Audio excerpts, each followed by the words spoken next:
Good morning, and welcome to the latest in our continuing series of webinars on things that we hope affect your life.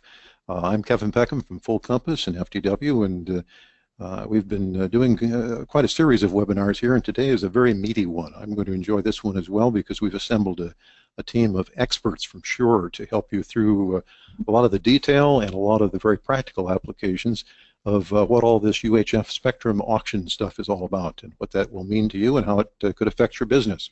So I'm glad that you've tuned in, and as I see quite a few other people are joining us, I'll cover a couple of the housekeeping things first before we get underway. First of all, you should know that we are recording the event. It is being recorded so that it can be replayed in the future. If you should need to come back to this or share it with some of your coworkers, please let them know that these are retained for future reference. And we also would appreciate it if you do hang around to the end of it. Please don't leave until you take the survey. We appreciate that you make some comments that we can perhaps improve our webinars with, and if you do those webinar surveys, that will help us a great deal. So with that, let me introduce our distinguished panel, and it really is. I don't say that lightly. We've gathered together some of the best minds and best equipped people to deal with some of the tangled complexities of what's going on with the UHF spectrum situation. And they're joining us from down the Chicago area today from Shure headquarters. We have Mark Brunner. He is the Vice President of Global Corporate and Government Relations for Shure. We have Edgar Reihl, who is the Director of Technology, Toddy Pretty, who is the Product Marketing Manager, and Chris Lyons, who is Senior Content Marketing Manager. So all four of them are standing by to go through our webinar today. We will accumulate your questions. I will then share those at the end, so feel free during the course of the presentation to make use of the GoToMeeting section of the screen reserved for your questions. I'll accumulate those and kind of do triage on those, and then we will get the highlights of those at the end of the webinar. But with that, Chris, let me turn it over to you so you can bring the Shure voices into the discussion. Are you there? Yep, we're here. Thanks very much, Kevin, and thanks to Full Compass for having us. We really appreciate the opportunity. And let me just clarify, Todd's name is Todd, not Toddy, as it says on the screen. Don't know how I let that happen, but there you go. That's why I'm not a professional typist. So here on the Shure end, we've got me, Chris Lyons. We've got Mark Brunner, who's been working as our sort of liaison to the FCC and government agencies throughout this whole spectrum process for years now. Mark, say hello. How's it going, everybody? And Edgar Reihl is a senior engineer and technology expert here at Shure. He's been dealing with wireless for how many years now, Edgar? Oh, we can't talk about that. That's confidential. When it gets into 3 digits, we stop counting, right? And Toddy Pretty is, you know, I guess the junior person. How long have you been here, Todd? I've only been here 12 years. Only 12, and believe me, folks, at Shure, that is a rookie. But Todd has been working on the rebate angle of this whole prospect, so he's got all the information on how that works. So we'll dive right in here, and please enter your questions so that we can make sure we catch all of those as we get further on. One thing everybody needs to understand, in case you're not familiar already, we're going to throw around the term wireless microphones today a lot, but when we say wireless microphones, as far as the FCC is concerned, that also includes wireless personal monitors and other devices that operate in the UHF and VHF TV bands. So while we say wireless mics and they say wireless mics, personal monitors are subject to the exact same regulations. So it's synonymous for our purposes here.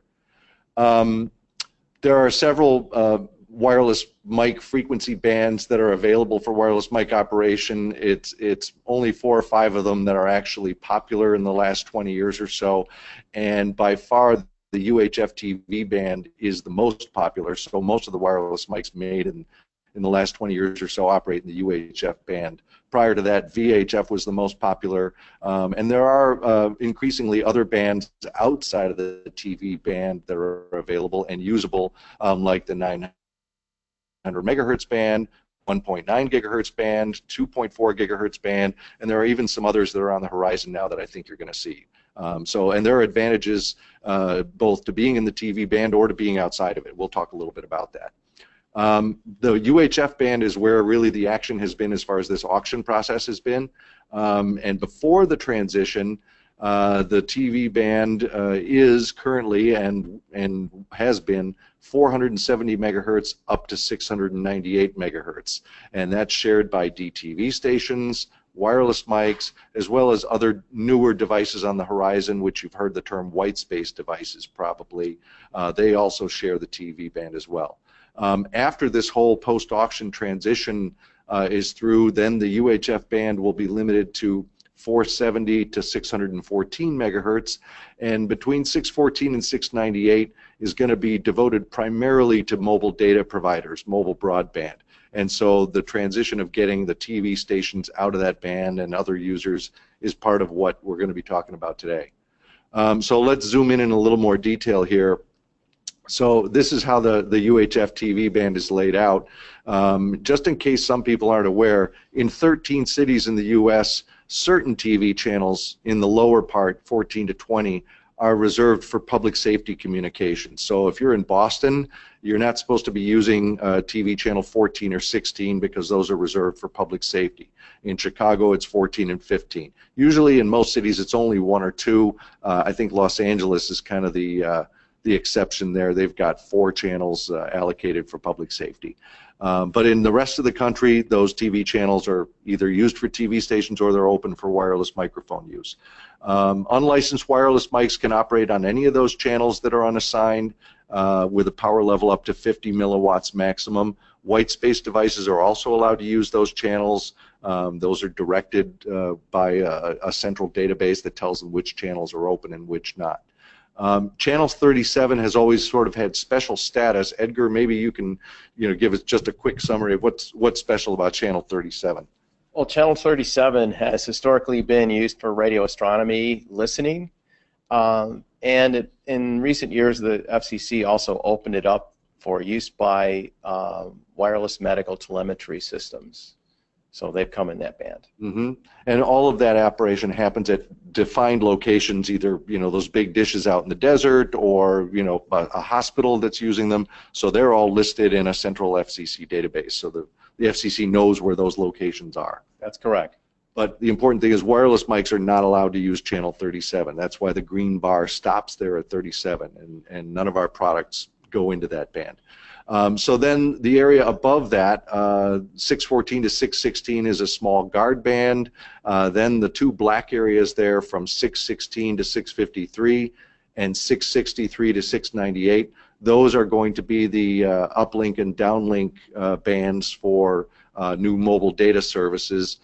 There's a small section in between called the duplex gap, which does not have mobile data in it and will be open to some wireless microphone use, but there's a number of restrictions there, and we're not 100% sure how clean that spectrum is going to be because it's surrounded on both sides by mobile data. So the jury's out on whether that's really going to be very useful to us or not. So the TV band is really where most of the action is. Mark, anything you want to add to this?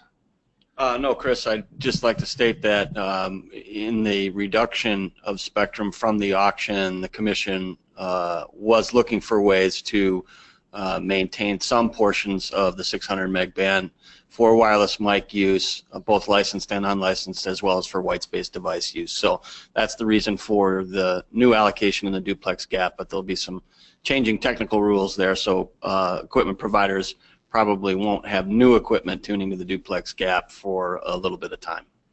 The lower guard band, though, is exclusive to wireless microphone use, 614 to 616. So we'll be obviously looking at that and how we can capitalize on that with our products. Right.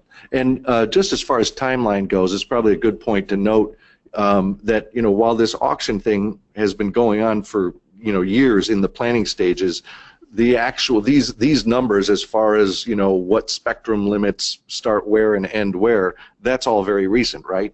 Yeah, absolutely. The size of the auction, because it was an incentive-based auction, meaning broadcasters had the opportunity to essentially collect payments for moving to a channel sharing arrangement or going off the air altogether. The scope and size of the auction wasn't determined until supply met demand, essentially, with exiting broadcasters and incoming mobile data providers. So the FCC created a variety of scenarios and actually conducted 4 rounds of this auction until equilibrium was reached at 84 megahertz, and that's why the plan that you see now is in the process of becoming the new reality. Right. So we've known that this was going on for quite a while, but we didn't know where the finish line would be until just a couple months ago. Yes, it is important to note that Congress mandated this action in 2012, and it's taken this long to actually organize and execute this auction. All right, so let's move ahead here. So here's an example of sort of the before and after. So before, meaning like currently here in Chicago, you see there the UHF band on the bottom, VHF on the top. There's only one occupied station occupying the VHF band on channel 12. Then in the UHF band, there's a couple channels at the bottom allocated for public safety in the red. Then the black ones are allocated to TV stations. The white ones are open for wireless mic use and personal monitors. And of course, that picture might change slightly depending on where exactly you are in the Chicago area, because TV station coverage patterns vary somewhat depending on your location. So that can vary a little bit too. Now, after the post-auction transition, the UHF band will shrink. Notice VHF doesn't change. There's no additional stations in Chicago moving into the VHF band, but it does get more dense in the UHF band. So you wind up with about 6 open channels in VHF and 5 open channels in the UHF band for wireless mics. Some people react to that and say, oh my gosh, this is the end of the world. You know, I'm not going to be able to do anything anymore. It's really not as bad as it looks to some people, though. So for instance, what does that mean to me as far as actually using a product? If you were using the Shure BLX series of wireless systems, you could get 11 BLX systems to operate in those available TV channels by combining the 2 frequency bands that we offer in the UHF band, H10 and J10. That gives you 7 in H10, 4 in the J10 band. If you step up to a product like the QLXD digital system, you can get 99 systems to operate. And so you see that's combining 4 different frequency ranges there, but any one of those probably offers enough for a lot of users, and certainly all combined pretty much covers just about everybody. And so you're probably wondering, well, why is that number so much higher for QLXD? What is it that makes that possible? And that's sort of the question about why should somebody upgrade to a better wireless system. And the answer is there's really 2 things, other than just features or sound quality or something. On a more expensive system, you typically have more frequency bands available, like in QLXD, you got VHF, you got several different UHF, so that gives you access to more TV channels. Then you've also got better spectral efficiency, meaning you can pack more transmitters into each of those TV channels.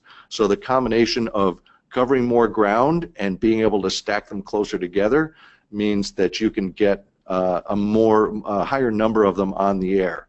So, you know, for some customers, that's not really of any value. If you only want to use 3 or 4 or 5, it's not a big deal. But if you have a customer who says, well, we want 30, then it becomes more of a big deal. So that's one of the advantages to looking at those different system specs more closely. Let's see, as far as the when, that's another big question a lot of people are talking about, is the timetable for all this. Mark, maybe you can kind of take us through this concept of phases here. Well, Chris, as you can imagine, reorganizing the entire UHF TV band nationwide is not a small feat. And there are many dependencies between the technical changes that need to occur for these stations as well as physical infrastructure. So the Commission has mapped out all of those dependencies in an attempt to minimize interference during the transition between existing allocations and stations moving to their new assignments, as well as to mitigate the demand on tower crews and other folks who will be required to support this transition from an infrastructure standpoint. So the plan they've laid out, they had always been working under the assumption that 39 months was an appropriate time frame for this transition. However, that's going to be done in 10 phases, and different markets will go through their transition of TV stations on these timetables. It's helpful, I think, for folks to observe this transition schedule and see when their particular local market will be undergoing TV map changes. But it's a 10-phase process over 39 months as it currently stands. And Edgar, we had talked about this the other day. Why might one station need more time to make a transition than another station? Is there a difference in how much work they have to do? Well, there sure is, Chris. It depends on a number of factors. Most notably, how far in frequency they have to shift if they're staying on the air. A number of stations opted to move to the high VHF band from UHF. A few, I think, even opted to go to low VHF. VHF antennas are much larger and heavier, and in some cases, I suspect will require complete redo of the tower just to support the extra weight and wind loading. So the other thing, of course, is on the equipment side. Many television transmitters could be retuned within the same band, but probably not within another band. Even stations that are staying in the UHF band and they're just moving to a different channel because they're getting a new assignment, they're still going to be retuning antennas, especially if they're moving more than one or two channels. They might even have to, modify the antenna or replace it with a new one. So, and certainly retune the equipment. So there are a number of things going on there. Mm-hmm. And of course, some stations are not moving at all. If a station was on, say, channel 24, they could very easily just be staying on channel 24 and they don't have to do a thing. In a few cases, that's true. Of course, there are also stations that are going off the air. That's a simpler fix. And some are going to be sharing channels with another station. So that's yet another direction that people can go. And what about one thing that's not really included on this timetable is low power and translator stations, which are not so much a factor in major urban areas, but definitely rural areas. What timetable are they on? So the low power TV stations actually did not get a seat at the table during the auction. They were not allowed to participate in it. They are going to be accommodated basically on a space available basis. At the end, there will be a separate opportunity for them to apply for a channel, and the Commission will assign them space as they can. I suspect that a number of those stations will either opt to share a channel in some cases, they'll actually get a nice boost if they share a channel with a Class A or full power station. Others may just combine facilities. So presumably, they'll all get on the air somehow, or most all of them will. Right. Okay. Good. All right. Let's take a look at. So the big question then after the timetable is: so how do I know which of my wireless systems are impacted by all this, and when do I have to, make a move or deal with it? So the big central question is: if you've got a wireless mic or a personal monitor system that is capable of being tuned to any of those frequencies in those black frequency areas we showed, 616 to 653. And 663 to 698, those are going to be off limits. And the key phrase there is capable of being tuned. So it doesn't matter what frequency you have your system set to. If it can be set to one of the frequencies in those ranges, you're going to have to retire it from service and replace it. That's the way the rule is written. I think the FCC is afraid that some people are not educated enough users to be able to figure out what frequency they're using and might inadvertently leave a system on the wrong frequency and cause some interference problems. So if it's capable of being tuned to a frequency in one of those two ranges, those are the ones that you are on a replacement timetable. As far as the when goes, there's two dates to consider. One is whenever any new mobile data licensee begins testing in the 600 megahertz band in your area, then you need to cease operating on those frequencies. Those are the different slices of spectrum that these mobile data providers basically bought in the auction. Once they start testing, then you've got to get out of their way because you're not permitted to interfere with those transmissions. And if you're wondering why is this such a big deal, how is it possible that my little old wireless microphone would interfere with, big mobile data company, the FCC is very concerned about this because the last I heard, roughly 70% of all 911 calls are made from mobile phones.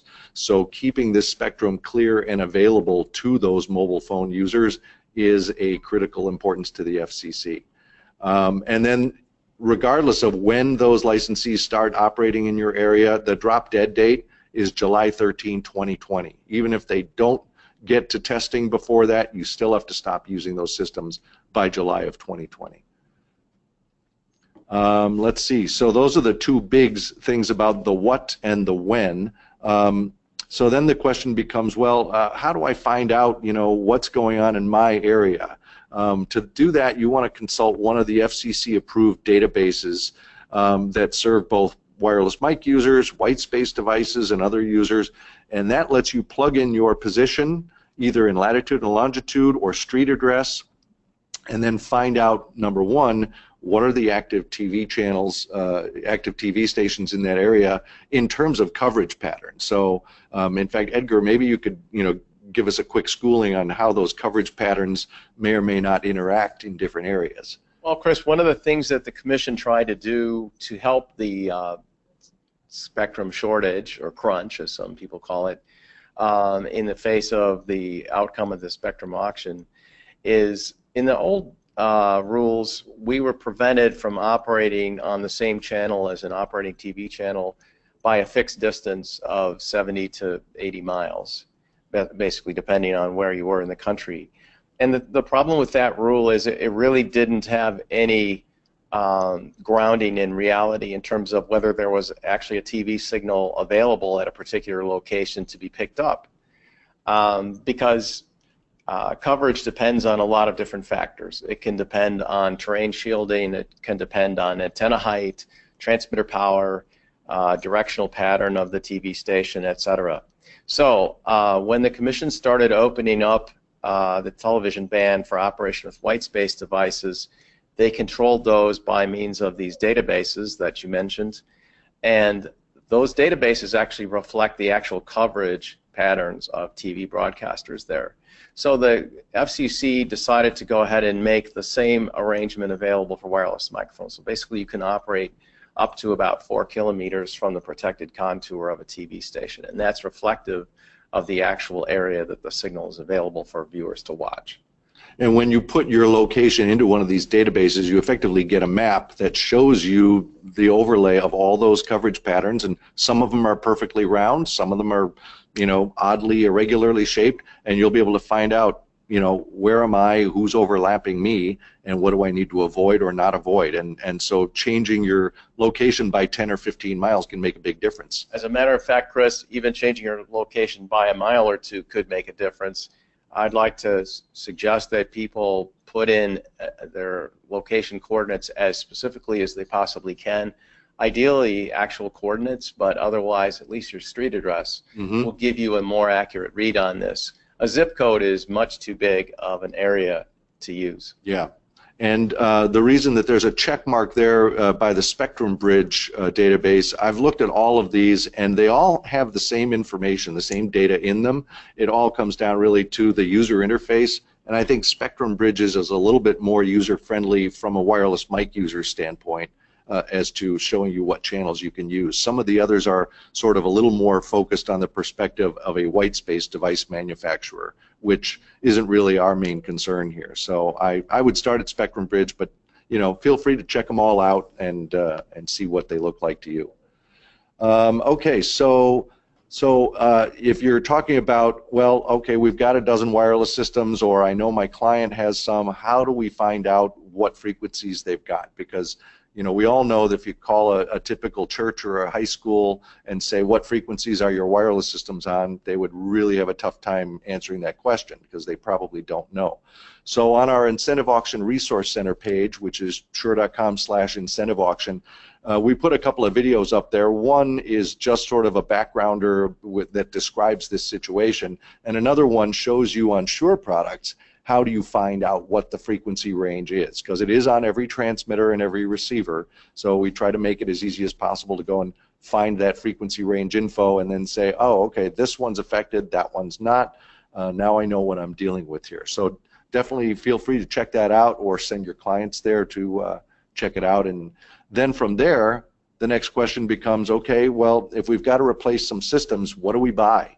And we've got lots of newer products here that are have lots of different advantages going for them. If you have a client that wants to stay out of the PGXD, out of the TV band, they might look at something like PGXD, which runs in the 900 megahertz band, or you know, say you're a church or a high school, and you don't need a whole lot of systems, but you don't want to mess with the TV band. The new GLXD Advanced is a real nice rack mount system in the 2.4 gigahertz band. If you've got a system where you do want to stay in the TV band, or you think you might want more frequencies than 5 or 11, you can look at the BLX or even the QLXD systems, where you can put 5 in a TV channel or even 17 in a TV channel.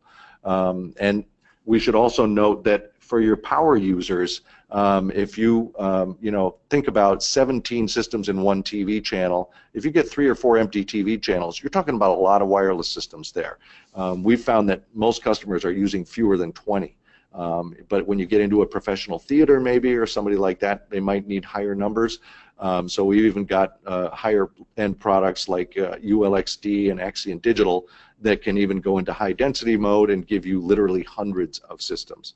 So there's something for everybody here. That's kind of the point of all this, and you know, we've got lots of choices, so definitely check some of those out. Chris, we'd like to also mention VHF systems as well. Yeah, ULXD and QLXD. Yeah, ULXD and QLXD give you the option of systems in the VHF band, and that's one that's, you know, it's sort of like it's so old that it's new again. In a lot of cities, VHF is sort of the unexplored territory, where that's where a lot of the open spectrum is going to be. Sound quality wise, you know, it's the same. It's really just a difference of antenna length a little bit.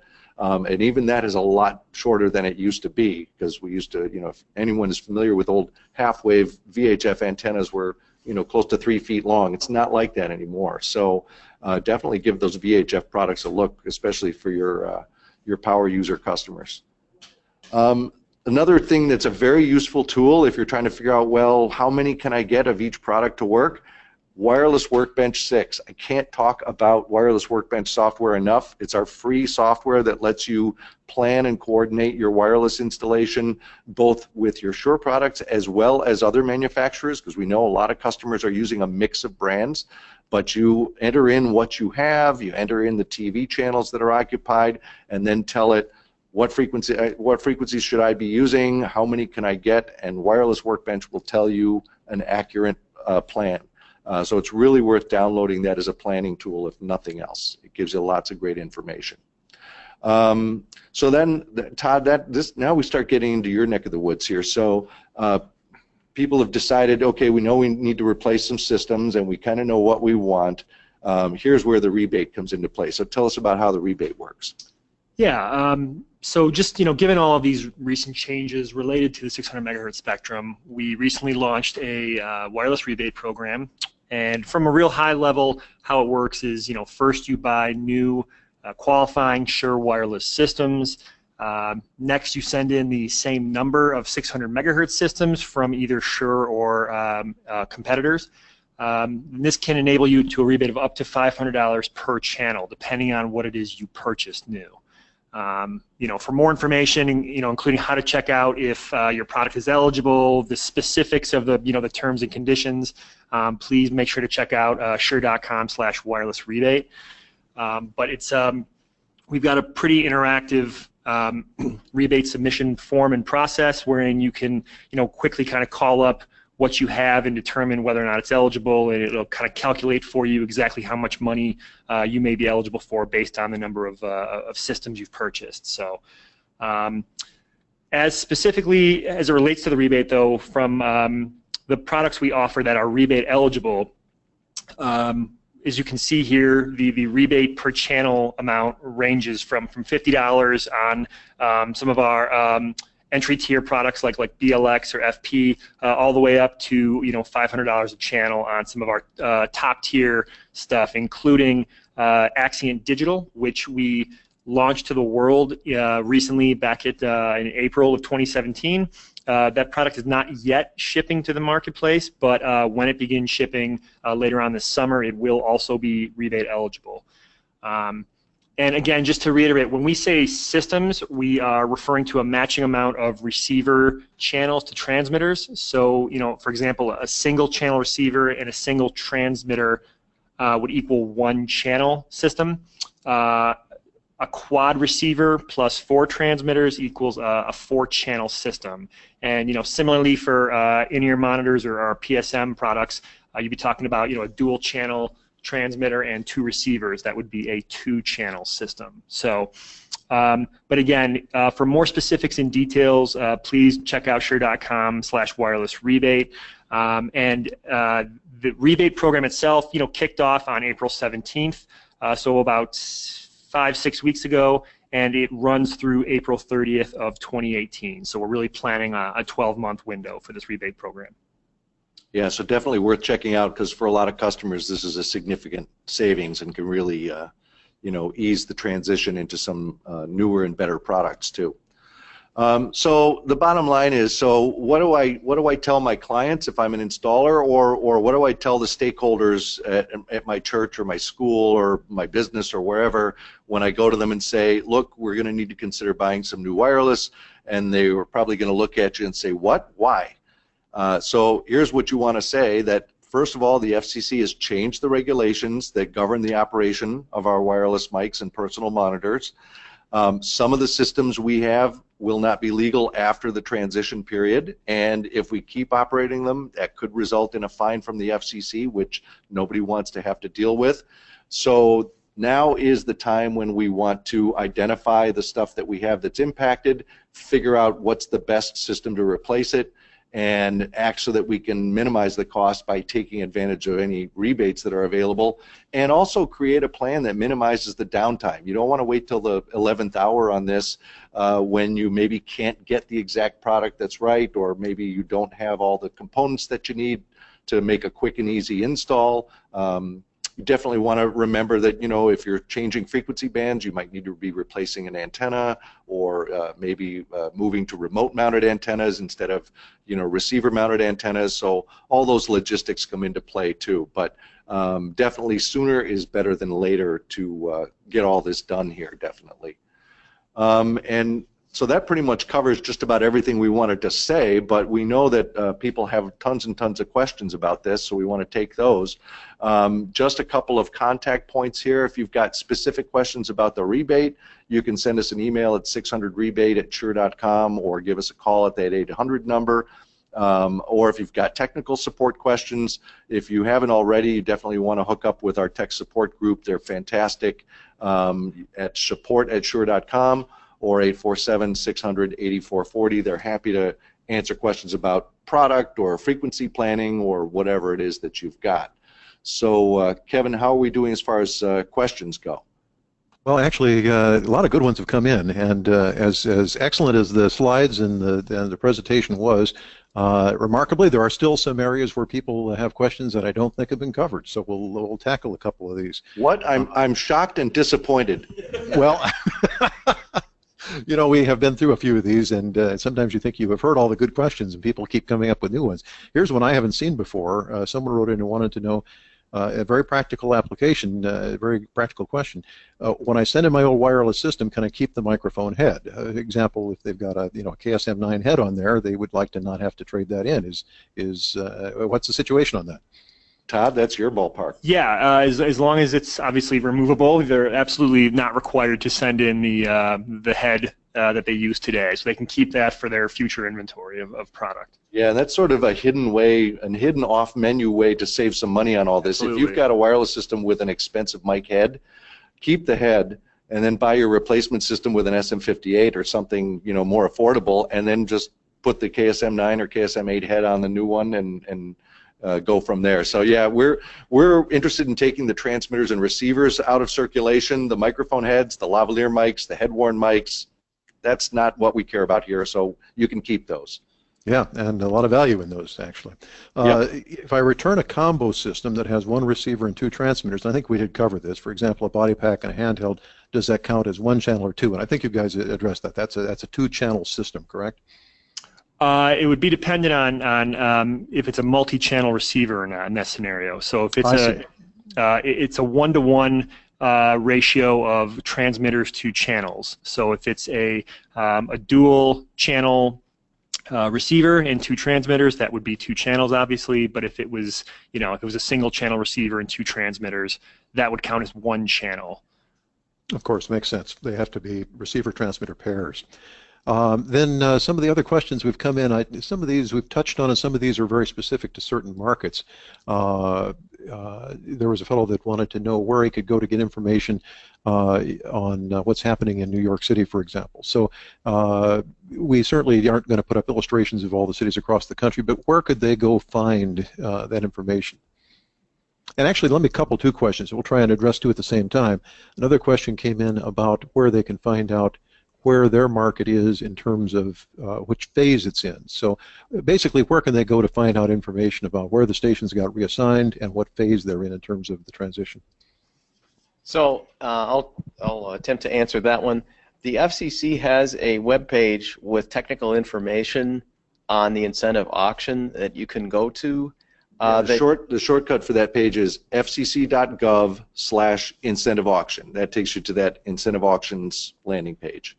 And there you'll be able to download a number of different documents that will show, first of all, television channel assignments, post-auction channel assignments for particular markets. As far as knowing exactly what's on the air or not on the air, the FCC is supposed to require the database operators to update that information as changes occur. We understand there have been some lapses in that system in the past, but according to the rules, that's where you're supposed to go to find out at any given moment what channels are live and what are not. So one of those databases that Chris mentioned, and Mark, I think, is going to. But the future TV assignments are published and will be consistent and accurate and complete. So if you're looking about the future state of New York and what the channel assignments will be, that information is available. Yeah, and that document's called the Post-Auction Technical Parameters document. It's a big Excel spreadsheet that's got a list of every city and state with all the call letters and what their new channel is and what their current channel is. You'll also be able to find the phase assignment, the transition phase assignment schedule as well, which lists the markets. Right, and that tells you which phase each city or each station is assigned to. And it's important to note that in many cities, they've divided up some stations. So for instance, in Chicago, some of the stations are in transition phase 6 and some are in phase 8. So there's a number of cities that are kind of staggered like that. Larger cities need more than one transition period. Yeah. I think the other thing, as I recall from looking at this, is you can, I believe it's a pivot table spreadsheet, so you can sort this and organize this according to the way you want to see the data. Right. From memory, as far as the transition phases, I want to say that there were some of the western cities were up first in phase 1. I think it was Las Vegas, Reno, Fresno, California, maybe Salt Lake City, Tucson. Those were the ones that were kind of up in phase 1, but there were, it's not entirely geographic, so I think there were a couple of cities in Georgia also in phase 1. And then we've got one that's very closely related and extremely practical. They're wondering, okay, when can we find out when testing has started in our location? Is there a database that will carry that kind of information? Yeah, as Edgar stated on that one, Kevin, that the intent was for that information to be reflected in the geolocation databases, of which we provided those web addresses earlier. And that is the current plan. We hope to receive more information on the actual mechanics of that. The Commission is aware that they will need to be publishing information about commencement of service by the mobile operators in some form or fashion. So we do expect that will be available from the Commission either directly or through the geolocation database providers. And here's one that's in relation to that small band of frequencies, 614 to 616, and they're asking for some clarification. They said, did you say it's okay to continue to use those frequencies? But yeah, talk through that topic just a little bit more in detail for this listener. Yes, well, in the post-auction transition, that slice of spectrum is actually designed to be a lower guard band for the mobile data service, protecting against channel 37, which we talked a bit about earlier, the services that are in there. That guard band, the Commission determined, while not usable for a white space device, which typically is looking for a 6 megahertz wide transmission pattern, was made available exclusively to wireless mics. There's 2 megahertz there that will not be subject to interference from any other devices, so they will be useful. However, future products that will be able to tune to those 2 megahertz and perhaps the duplex gap or perhaps frequencies below in the UHF TV band are still forthcoming from manufacturers. Suffice it to say, a current system throughout the 39-month period will not experience any interference in those 2 megahertz. So that is basically a nationwide clear swath for wireless mic operation. In the future, however, after the transition period, if your wireless microphone tunes to frequencies that are in the auction spectrum, it needs to be retired. So that's a temporary clean home and a long-term opportunity for manufacturers to create products that utilize that spectrum. Just a little clarification on that. Whether it's clear or not would depend if there's a television station currently operating in there that hasn't transitioned to a new frequency or signed off the air. Right. And the other thing is there are going to be some changes in the technical requirements that manufacturers have to meet for products that operate in the 600 megahertz spectrum post-auction, and those haven't been fully clarified by the FCC yet, so we're still waiting for that to happen. So in other words, a product that's legal in the TV band might not be 100% legal in that small section of spectrum because we don't know what all the rule limitations are Well, yet. not only that, some things we do know, and one is that there's a lower power limitation for operation there of 20 milliwatts, so systems that would operate with higher power would not be usable in there. And there are some other technical aspects as well. Right. Got a couple of questions related to customers that have antenna distribution systems, splitters and combiners. If they're impacted and going to need to replace that equipment, are there trade-ins that apply to those either now or anticipated? That's a good question. Actually, antenna combiners, because they don't transmit, it's just a receiver tool, they're not subject to the whole auction thing. There's no need to retire them unless for some reason you're switching from UHF to VHF, let's say, and your antenna combiner does not cover the VHF range, for instance.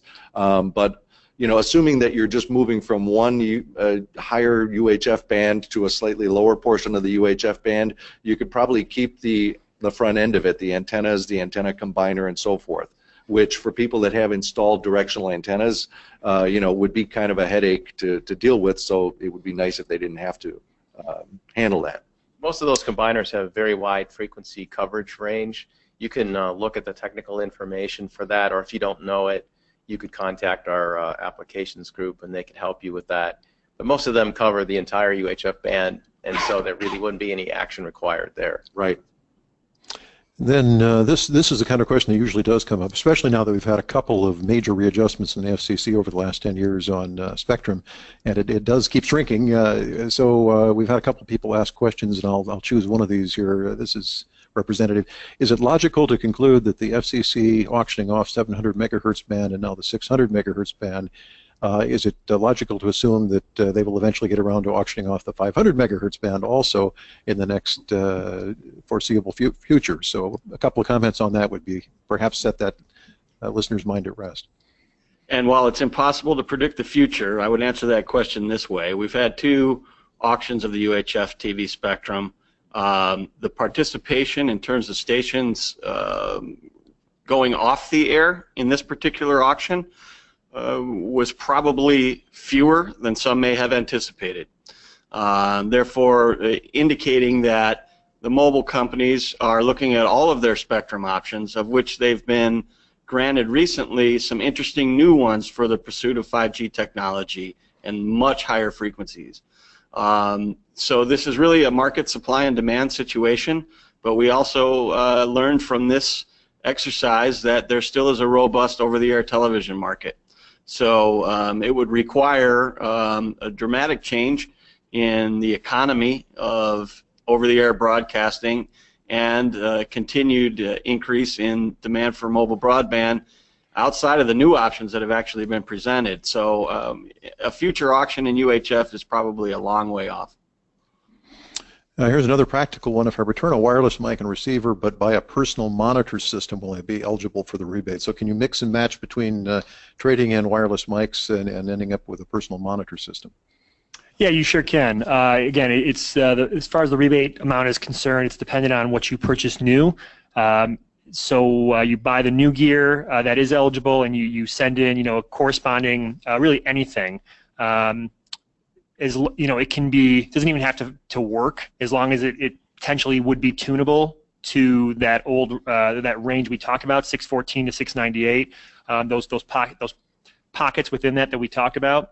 Then it would be fine. So yeah, people can buy new wireless systems and send in PSM. They can buy new PSM and send in wireless. It totally works either way. And then we've had a bunch of questions from people wanting to know where they can get copies of these slides. So this is a good chance for me just to point out that we're going to post the entire webinar on the Full Compass and also the FDW website. So this is available for future reference. The whole thing is recorded. You can listen to all of the conversation. You can listen to the questions and certainly see the slides on our website. So rest assured that we're not going to throw this information into a deep dark hole where you can't access it. There is a question also, it's very practical for the people that on the other side of the border. Does any of this apply to our Canadian neighbors? So if you're using Shure wireless microphones or anybody's wireless microphones in Canada, any aspects of this have impact to them? Well, yes, I think I'll talk about the frequency coordination aspect of it and then turn it over to Todd for discussion of the other part of the question. So Industry Canada, which has a spectrum management arm that regulates spectrum there, just like the FCC, has previously stated that they would coordinate with the FCC on this auction frequencies. And now that the auction is concluded, I would expect that within some reasonable period of time they'll probably announce their intentions as far as whether they're going to auction some of that spectrum in Canada. But as far as the frequency plan, they do plan to align with the United States. But the biggest consideration, I think, is for those who are living in cities that are large cities that are near the U.S. border, where television channels are changing in the U.S. Some of the Canadian stations are also changing to avoid interference, and so you want to stay on top of those channel changes in Canada just to be able to get out of the way of interference if there are channels that are going to affect you in your area.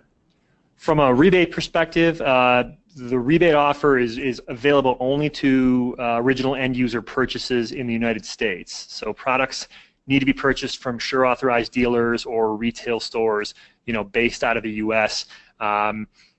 Additionally, any rebate payments are only being sent to U.S. addresses, and we don't do PO boxes or anything like that. So technically, I suppose if a Canadian customer came into the U.S. and purchased gear within the U.S. and somehow had a way of receiving their rebate payment to an address in the U.S., I don't know if they're a friend or a relative or something, I'm sure they could kind of figure a way around that. But we are not purchases in Canada and are not eligible, and we aren't sending rebate payments into Canada for additional regulatory and tax reasons. And a question here deals with white space devices, because we refer to them and we show a distinction between wireless microphones and personal monitors and other white space devices. So this listener's asked for clarification. What are some examples of these other white space devices, and how prevalent are they? Well, that's an interesting question. There aren't many. The white space industry has really kind of not struggled a bit to take off over the past 10 years or so. The main examples of white space devices that are out there today are things like internet backhaul, basically point-to-point systems, and there's also some electronic signage usage. These are very low power, pico power digital television transmitters that are used for digital signage within hotels, convention centers, things like that. I would expect that there will probably be a increase in white space devices coming on the market in the years to come, because one of the things that happened in this proceeding is the Commission made available several chunks of spectrum for white space devices. They will be getting access to channel 37. The difference between wireless microphones and white space devices is wireless microphones do not have to autonomously and continuously connect to a database to determine channel availability, whereas white space devices do. So that was one of the conditions that the FCC looked at for protecting the wireless medical telemetry and the radio astronomy receiving stations that operate, for example, in channel 37. They'll also be getting some spectrum up in the duplex gap. The upper 6 megahertz of that duplex gap will be available for shared use on a co-equal basis between microphones and white space devices. One other thing to add to that, Kevin, is that the white space device, by rule, has to consult one of those geolocation databases we were looking at earlier before it can receive a channel assignment. So it has an additional requirement beyond what a wireless microphone has. That being said, all TV stations in UHF now that are open are available for both white space device use and wireless mic use. So it's important for folks coordinating RF throughout venues to be conscious of if any white space device technology is in play there, and to coordinate with the wireless microphones that are on site. The provision that the Commission put in place originally for licensed wireless microphone users to reserve TV channels through those geolocation databases at specific locations and times still remains in effect. So your larger scale users who are eligible to become licensed operators, and the requirement for that is to be operating 50 or more channels on a routine basis, they should definitely pursue licensing and able to ensure that they can reserve TV channels through the database and never be subject to white space device interference at the location and time. Very good, guys. We have a few questions that deal, we'll cover those real quickly here in the couple of minutes remaining, that deal with specific models. So I'll throw these out to save them contacting our local salespeople with these questions. A fellow in New York City writes, so is my H5 system, is that good to go in New York City? Ooh, good question. Frequency range H5. Off the top of my head, I can't remember what that covers. It's that's, I think, below 37, but I'd have to look it up. Todd's looking up some information. Give us another question in the meantime, Kevin. All right, here's one on WWB6. Does that have the option to show expected frequency allocations post-transition?